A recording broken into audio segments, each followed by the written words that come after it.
నమస్కారం, DTV news కి స్వాగతం. హెడ్లైన్ చూద్దాం.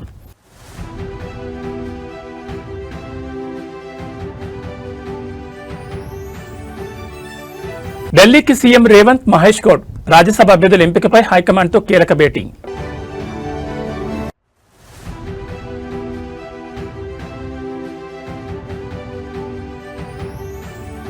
ఏపీ రాజకీయంలో కొత్త మలుపు, మండలి చైర్మన్ పై వైసీపీ ఎమ్మెల్సీల అవిశ్వాస తీర్మానం.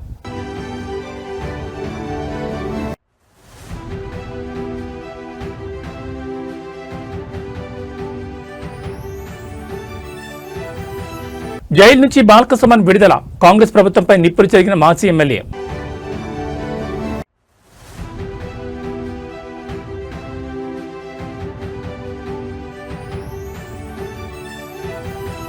దుబాయ్పై ఇరాన్ మళ్లీ దాడులు, అమెరికా ఎంబసీలో భారీగా మంటలు.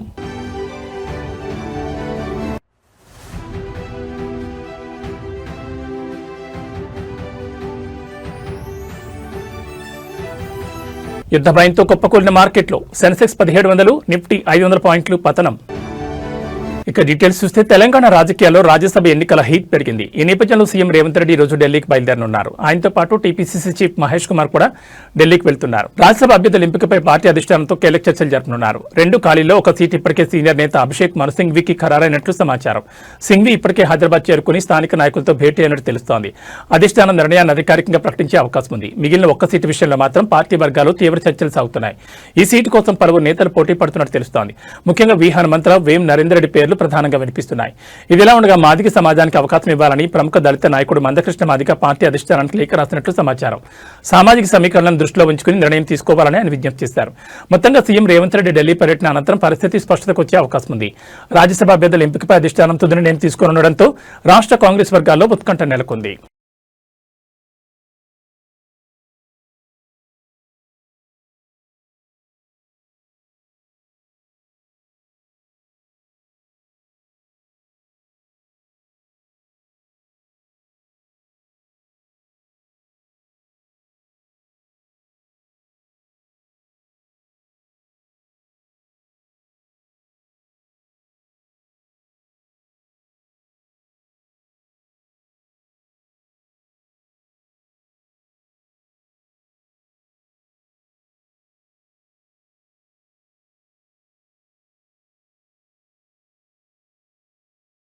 ఏపీ మండలి చైర్మన్ పై వైఎస్ఆర్సీపీ ఎమ్మెల్సీలు అవిశ్వాసం పెట్టే యోచనలో ఉన్నారు. వైసీపీ నుంచి ఇప్పటికే 5 ఎమ్మెల్సీలు రాజీనామా చేయగా మండలి చైర్మన్ మోషన్ రాజు వారి రాజీనామాలను ఆమోదించలేదు. దీంతో స్పీకర్ వైఖరిపై తీవ్ర అసంతృప్తితో ఉన్న ఎమ్మెల్సీలు అవిశ్వాసం పెట్టేందుకు సిద్దమవుతున్నారు.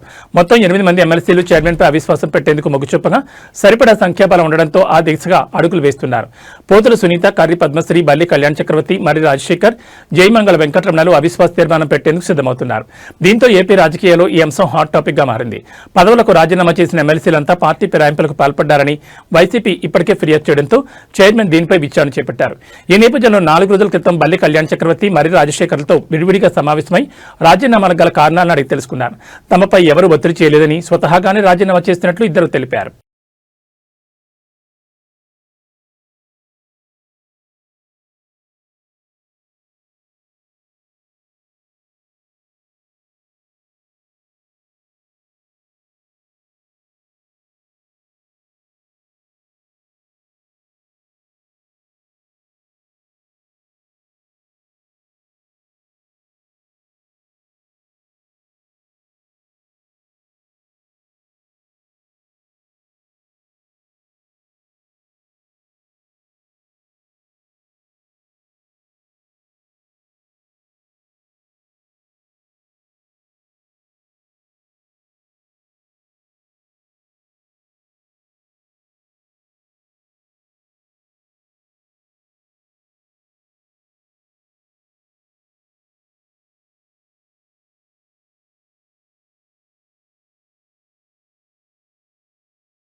బీఆర్ఎస్ మాజీ ఎమ్మెల్యే బాలకసుమన్ ఆదిలాబాద్ జైలు నుంచి బెయిల్పై విడుదలయ్యారు. మంచిర్యాల జిల్లా కేతనపల్లి మున్సిపల్ ఎన్నిక సందర్భంగా మాజీ ఎమ్మెల్యే బాలకసుమన్ సహా బీఆర్ఎస్ నాయకులపై పెట్టిన అక్రమ కేసులో జిల్లా సెషన్స్ కోర్టు సోమవారం బెయిల్ మంజూరు చేయడంతో ఆయన బయటకొచ్చారు. బాలకసుమన్తో పాటు రాజారెడ్డి, అనిల్, లక్ష్మీకాంత్ బెయిల్పై విడుదలయ్యారు. ఈ సందర్భంగా బాలకసుమన్ మీడియాతో మాట్లాడుతూ మున్సిపల్ చైర్పర్సన్, వైస్ చైర్పర్సన్ ఎన్నిక సందర్భంగా కేతనపల్లి మున్సిపల్ ఆఫీస్కు వెళ్తుండగా పోలీసులు అడ్డుకున్నారని తెలిపారు. మంత్రి వివేక్ వెంకటస్వామి కాన్వాయ్ను ఎలా పంపించారని అడిగితే పోలీసులు తమపై లాఠీచార్జ్ చేశారని పేర్కొన్నారు. వాడు దాడి చేస్తే మాపైనే రివర్స్ లో కేసు పెట్టారని మండిపడ్డారు. ఈ ఘటనలో 22 మందిపై అక్రమ కేసులు పెట్టారని చెప్పారు. కేతనపల్లి మున్సిపాలిటీ పరిధిలో కేవలం 7 స్థానాల్లో మాత్రమే గెలిచిన కాంగ్రెస్ పార్టీకి మున్సిపల్ పీఠం ఎలా వస్తుందని మండిపడ్డారు. ప్రజా తీర్పును మంత్రి వివేక్ గౌరవించడం లేదని విమర్శించారు. జిల్లాలోని కలెక్టర్ నుంచి తహసీల్దార్ వరకు ప్రతి ఒక్కరూ ప్రభుత్వ ఉద్యోగుల్లా కాకుండా విశాఖ ఇండస్ట్రీస్ ఉద్యోగులుగా పనిచేస్తున్నారని ఎద్దేవా చేశారు. కేతనపల్లి మున్సిపాలిటీలో వికృత క్రీడ ప్రారంభించారని బాలకసుమన్ అన్నారు. జైలు లోపల కూడా తమను ఇబ్బంది పెట్టారని వెల్లడించారు. నిన్న హోలీ, ఇవాళ నా కొడుకు పుట్టినరోజు. ఈ టైంలో నన్ను ఇంట్లో లేకుండా చేశారని ఆవేదన వ్యక్తం చేశారు. 10 ఏళ్ల బీఆర్ఎస్ పాలనలో ఎప్పుడూ కక్ష సాధించడంలో దిగలేదని తెలిపారు. అందరినీ కలుపుకుపోయాం తప్ప కక్ష సాధింపు చేయలేదని స్పష్టం చేశారు. నన్ను జైల్లో పెట్టారు కదా, ఇప్పుడు కడుపు మంట తగ్గిందని అనుకుంటానని అన్నారు. కేతనపల్లి మున్సిపల్ చైర్మన్ ఎన్నికను ఇప్పటికైనా సవ్యంగా నిర్వహించాలని డిమాండ్ చేశారు.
ఇవాళకి 16 రోజులు. నేను ఇప్పుడు కోరుతా ఉన్న వివేక్ గారిని, ముఖ్యమంత్రి రేవంత్ గారిని, మీ కళ్ళు చల్లబడ్డాయా? మీ కక్ష తీరిందా? మీ కడుపు మంట చల్లారిందా? నన్ను జైల్లో పెట్టిరుగా 16 రోజులు. ఇంకా దుర్మార్గం ఏంటంటే నాకు మొన్ననే బెయిల్ రావాలి. మంచిర్యాల కోర్టు వచ్చింది, హైదరాబాద్ కోర్టు వచ్చింది, చెన్నూరు కోర్టులో నాకు బెయిల్ రావాలి. బలవంతంగా ప్రభుత్వ పెద్దలు ఒత్తిడి చేసి 5వ తేదీకి వాయిదా వేయించారు. కారణం ఏందో తెలుసా? నిన్న హోలీ, ఇవాళ నా చిన్న కొడుకు పుట్టినరోజు. ఈ 2 సందర్భాలలో నేను నా ఇంటికాడ నా కుటుంబ సభ్యులతో ఉండొద్దనే ఒక సాడిస్టిక్ ప్లెజర్, పైశాచిక ఆనందం కొద్దీ నిన్న ఇయ్యాల నన్ను జైల్లో ఉంచాలని చెప్పి 5వ తేదీకి వాయిదా వేయించారు. కానీ నేను మా అడ్వకేట్లకు సెల్యూట్ చేస్తూ ఉన్నా. మా కేసీఆర్ గారు ఎప్పటికప్పుడు మానిటర్ చేసి వారికి కూడా కృతజ్ఞతలు. మా అడ్వకేట్లు మంచిర్యాలలో కానీ, చెన్నూరులో కానీ, హైదరాబాద్లో కానీ మాకు బెయిల్ రావడానికి వాళ్ళు బాగా కృషి చేసి వాళ్ళకు హృదయపూర్వకంగా కృతజ్ఞతలు. రంగుల పండుగ హోలీని మేడ్చల్ ఎమ్మెల్యే మల్లారెడ్డి అత్యంత ఉత్సాహంగా జరుపుకున్నారు. బోయినపల్లిలోని ఆయన నివాసంలో ఏర్పాటు చేసిన వేడుకల్లో కుటుంబ సభ్యులు భారీ సంఖ్యలో తరలివచ్చిన కార్యకర్తలతో కలిసి ఆయన రంగులు పూసుకున్నారు. ఎప్పుడూ తనదైన మాటలతో, మేనరిజంతో అందరినీ అలరించే మల్లారెడ్డి ఈసారి హోలీ పాటలకు కార్యకర్తలతో కలిసి తీన్మార్ స్టెప్పులు వేశారు. హోలీ అంటే సంతోషం, అందరూ కలిసిమెలిసి ఉండాలని ఆయన ఈ సందర్భంగా సందేశాన్ని ఇచ్చారు. మల్లారెడ్డి డాన్సులు చేస్తున్న వీడియోలు ప్రస్తుతం సోషల్ మీడియాలో వైరల్ అవుతున్నాయి.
ఉన్నటువంటి భాగ్యనగర బస్సులు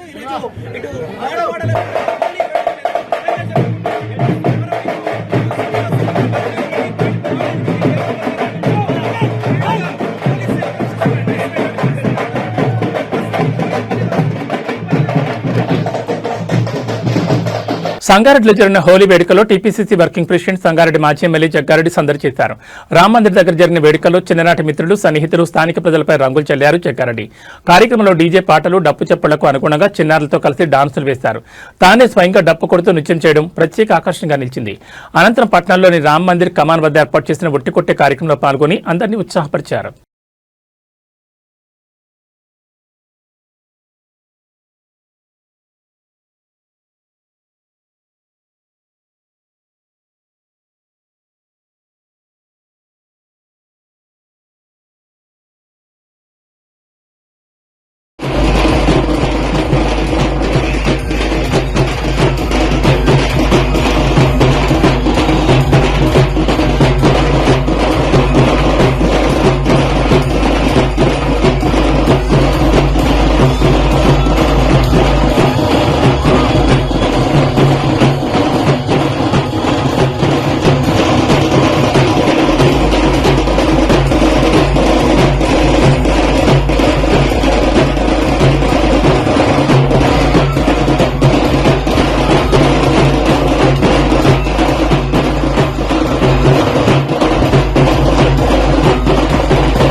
రాష్ట్రంలో మరో ఘోర రోడ్డు ప్రమాదం చోటు చేసుకుంది. వేగంగా వెళ్తున్న కారు ఆగి ఉన్న లారీని ఢీకొట్టడంతో 5గురు ప్రాణాలు కోల్పోయారు. ఈ షాకింగ్ సంఘటన ఆంధ్రప్రదేశ్ రాష్ట్రంలోని చిత్తూరు జిల్లా గంగవరం మండలం వైఎస్ఆర్ జంక్షన్ సమీపంలో చోటు చేసుకుంది. అతివేగంగా వచ్చిన కారు కంటైనర్ను ఢీకొట్టడంతో ప్రమాదం తీవ్రత భారీగా మారింది. ఈ ప్రమాదంలో 3 మహిళలు సహా మొత్తం 5గురు ప్రాణాలు కోల్పోయారు. ఈ ప్రమాదానికి గురైన కారు బెంగళూరు నుంచి తిరుపతి వెళ్తుండగా చోటు చేసుకున్నట్టు తెలుస్తోంది. ఈ సమాచారం అందుకున్న పోలీసులు సంఘటనా స్థలానికి చేరుకుని మృతదేహాలను స్థానిక ప్రభుత్వ ఆసుపత్రికి తరలించారు. అనంతరం కేసు నమోదు చేసుకుని దర్యాప్తు చేస్తున్నట్టు తెలిపారు. కాగా ఈ ఘటనకు సంబంధించిన పూర్తి వివరాలు ఇంకా తెలియాల్సి ఉంది.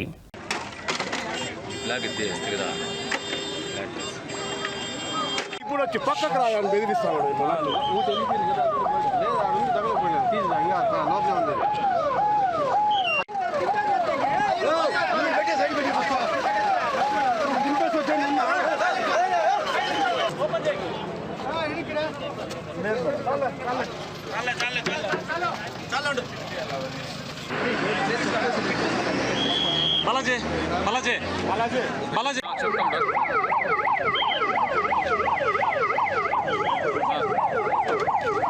నార్మల్ ఎన్నో ఏళ్లుగా వస్తున్న సాంప్రదాయాన్ని కొనసాగించే క్రమంలో పెద్ద మొత్తంలో భక్తులు అగ్నిగుండంలో పడిపోవడంతో తీవ్ర గాయాలయ్యాయి. ఈ షాకింగ్ సంఘటన ఉమ్మడి నల్గొండ జిల్లా వేములపల్లి మండలం ఆమనగల్లు గ్రామంలో జరుగుతున్న శ్రీ పార్వతీ రామలింగేశ్వర స్వామి ఉత్సవాల్లో చోటు చేసుకుంది. స్వామివారి కళ్యాణోత్సవం అనంతరం నిర్వహించిన అగ్నిగుండం కార్యక్రమంలో ఊహించిన విధంగా తొక్కిసలాట జరగడంతో భక్తులు నిప్పుల గుండంలో పడిపోయారు. ఈ హృదయ విదారక సంఘటనలో సుమారు 10 మంది భక్తులకు తీవ్ర గాయాలయ్యాయి. మహాశివరాత్రి ఉత్సవం అనంతరం పార్వతీ రామలింగేశ్వర స్వామి కళ్యాణం ఘనంగా చేశారు. ఇందులో భాగంగా ఈ రోజు తెల్లవారుజామున 4 గంటలకు భక్తులు భక్తి శ్రద్ధలతో అగ్నిగుండం దాటే కార్యక్రమం నిర్వహిస్తున్నారు. ఈ క్రమంలో భక్తుల రద్దీ ఒక్కసారిగా పెరిగిపోయింది. అగ్నిగుండం దాటుతున్న సమయంలో వెనుక ఉన్న వారు ఒక్కసారిగా ముందుకు తూసేయడంతో తొక్కిసలాట చోటు చేసుకుంది. ఒకరినొకరు నెట్టుకోవడంతో అగ్నిగుండం దాటుతున్న వారు నియంత్రణ కోల్పోయి నేరుగా నిప్పుల కుప్పలో పడిపోయారు. ఈ ప్రమాదం జరిగిన వెంటనే అక్కడే విధుల్లో ఉన్న పోలీసులు స్థానికులు వెంటనే స్పందించి తమ ప్రాణాలు తెగించి నిప్పుల్లో పడిపోతున్న భక్తులను బయటకు లాగారు. పోలీసుల అప్రమత్తతో పెద్ద ప్రాణాపాయం తప్పినప్పటికీ 10 మంది భక్తులు నిప్పుల్లో పడి గాయపడ్డారు. బాధితులను హుటాహుటిన చికిత్స నిమిత్తం సమీపంలోని ఆసుపత్రికి తరలించారు. ప్రస్తుతం వారికి వైద్యులు అత్యవసర చికిత్స అందిస్తున్నారు. భక్తి పారవస్యంలో ఉన్న భక్తులు ఒక్కసారిగా జరిగిన ఈ ప్రమాదంతో తీవ్ర భయాందోళనకు గురయ్యారు.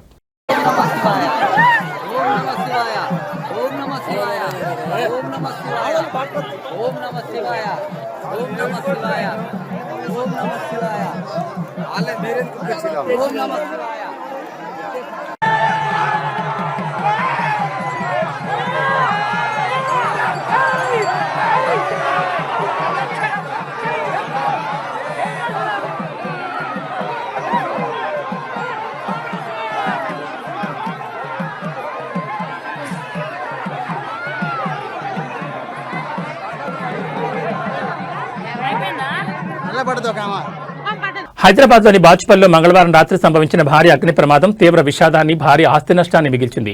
బాచుపల్లి మియాపూర్ ప్రధాన రహదారిపై ఉన్న ఫర్నిచర్ దుకాణాలు అగ్నికి ఆహుతవడంతో సుమారు 5 కోట్ల మేర నష్టం వాటిల్లిందని అంచనా వేస్తున్నారు. బాచుపల్లి ప్రధాన రహదారి వెంబడి కేజీఆర్ కన్వెన్షన్ సెంటర్ నుండి సాయినగర్ రోడ్ మలుపు వరకు వరుసగా సుమారు 25 ఫర్నిచర్ దుకాణాలున్నాయి.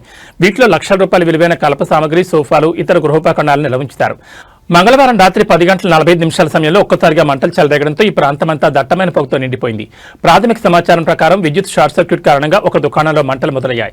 కలప సామగ్రి కావడంతో మంటలు అతి వేగంగా పక్కనే ఉన్న మరో 17 దుకాణాలకు విస్తరించాయి. మొత్తం 18 షాపులు పూర్తిగా కాలి బూడిదయ్యాయి. కొందరు వ్యాపారులు తమ దుకాణాల్లోనే నివాసం ఉంటుండటంతో అక్కడ వంట గ్యాస్ సిలిండర్లున్నాయి. మంటల వేడికి సిలిండర్లు భారీ శబ్దాలతో పేరిపోయాయి.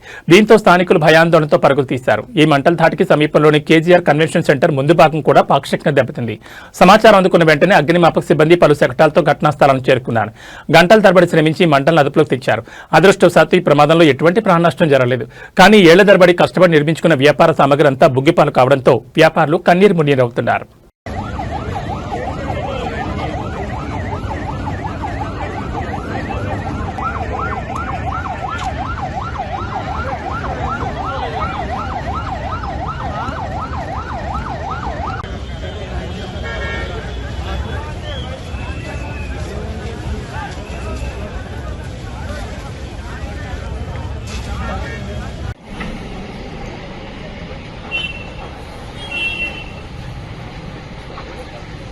ఇదంతా ఫర్నిచర్ షాపులు కదా, లోపలన్నీ తగలబడిపోతున్నాయి. KGR function back side, KGR function back side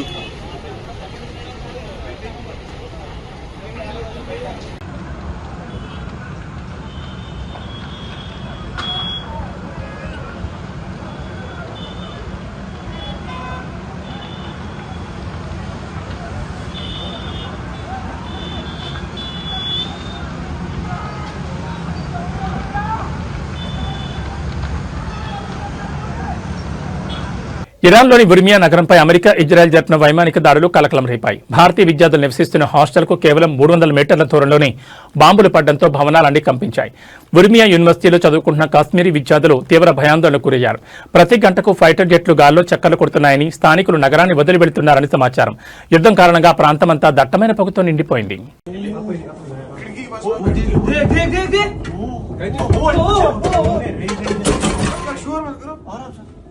उधर ही फिर से तो वो ये रेजिडेंस ये नहीं है कैंप यस कैंप मैं बराबर बैक रेलवे स्टेशन बे हो रहेगा देखिए यहाँ बसी है, यहाँ फूड एक्टिव है, देखो पूरा सा ये बंद हुआ है।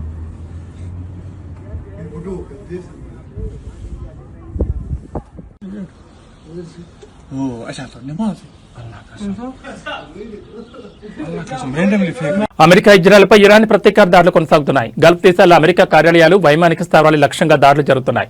తాజాగా దుబాయ్లోని అమెరికా రాయబార కార్యాలయంపై డ్రోన్ దాడి చేసింది. దీంతో రాయబార కార్యాలయంలో భారీగా అగ్ని ప్రమాదం సంభవించింది. ఇందుకు సంబంధించిన వీడియో వైరల్ అవుతోంది. శనివారం Iran supreme leader Ayatollah Khamenei హత్య దగ్గర నుంచి ఇరాన్ ప్రతీకార దాడులతో చెలరేగిపోతోంది. ఆది, సోమ, మంగళవారం వరుస దాడులతో విరుచుకుపడుతోంది. గల్ఫ్ దేశాలని ఇరాన్ లక్ష్యంగా చేసుకుని దాడులు చేస్తోంది. కువైట్, రియాద్లోని అమెరికా రాయబార కార్యాలయాలు లక్ష్యంగా దాడులు జరిగాయి. డ్రోన్ క్షిపణితో ఇరాన్ దాడులు చేస్తోంది. దుబాయ్లోని అమెరికా కాన్సులేట్ సమీపంలో డ్రోన్ దాడి చేయడంతో అగ్ని ప్రమాదం జరిగింది. కానీ ఎవరికీ ఎటువంటి గాయాలు కాలేదని తెలుస్తోంది. రాయబార కార్యాలయ సిబ్బంది సురక్షితంగా ఉన్నారని అమెరికా విదేశాంగ కార్యదర్శి మార్కో రూబియో ధృవీకరించారు. మంగళవారం తెల్లవారుజామున రియాద్లోని అమెరికా రాయబార కార్యాలయంపై ఇరాన్ 2 డ్రోన్లు దాడి చేయడంతో స్వల్ప అగ్ని ప్రమాదం సంభవించిందని సౌదీ అరేబియా రక్షణ మంత్రిత్వ శాఖ తెలిపింది. భవనానికి స్వల్ప నష్టం వాటిల్లిందని పేర్కొంది. ప్రజలెవరూ రాయబార కార్యాలయాలకు రావద్దని సూచించింది. భారీగా మంటలు వ్యాపించాయని అత్యవసర బృందాలు రంగంలో దిగి వాటిని అదుపులోకి తెచ్చినట్టు తెలిపింది. ఎవరికీ ఎలాంటి గాయాలు కాలేదని వెల్లడించింది.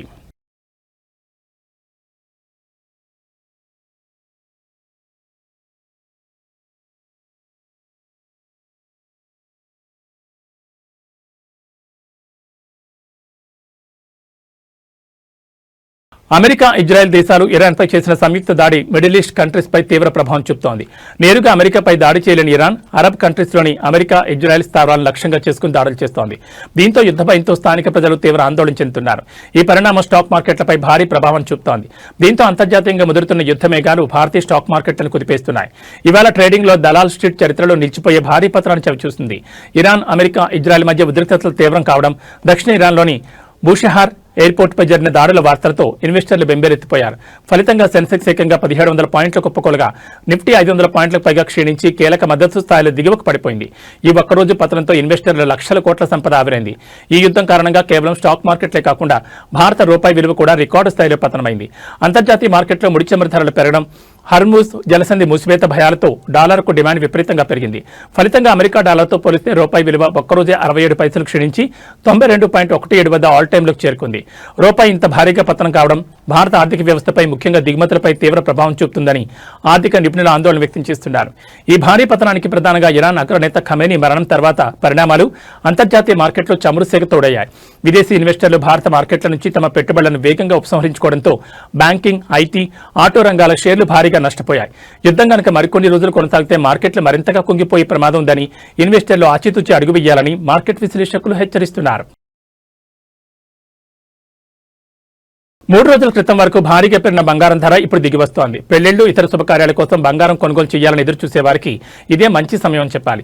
వరుసగా 3 రోజులు 10 గ్రాముల బంగారం ధర 8,580 నుంచి 7,850 వరకు తగ్గింది. అంతర్జాతీయంగా నెలకొన్న యుద్ధ పరిస్థితుల ప్రభావంతోనే ధరలు తగ్గుతున్నట్లు నిపుణులు చెబుతున్నారు. మరోవైపు రూపాయి మారకం విలువ డాలర్తో పోలిస్తే మరో 67 పైసలు పతనమైంది. దీనివల్ల కూడా బంగారం, వెండి ధరలు తగ్గినట్లుగా విశ్లేషిస్తున్నారు. ఇవాళ బంగారం, వెండి ధరలు ఇలా ఉన్నాయి.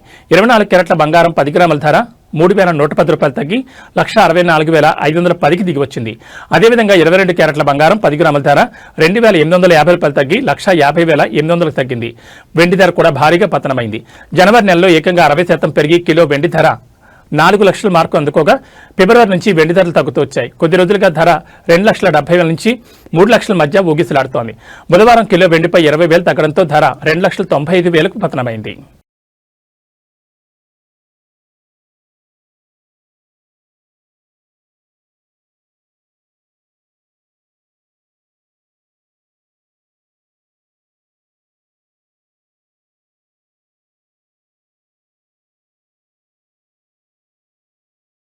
న్యూస్ ముగించే ముందు హెడ్లైన్స్ మరోసారి.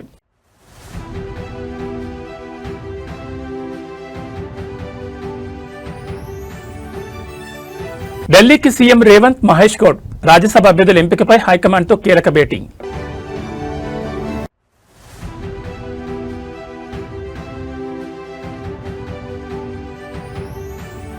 ఏపీ రాజకీయాల్లో కొత్త మలుపు, మండలి చైర్మన్పై వైసీపీ ఎమ్మెల్సీల అవిశ్వాస తీర్మానం.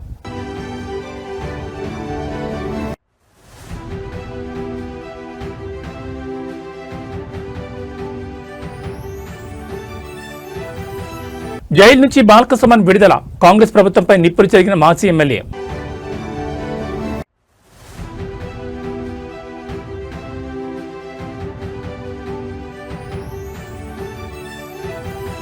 దుబాయ్పై ఇరాన్ మళ్లీ దాడులు, అమెరికా ఎంబసీలో భారీగా మంటలు.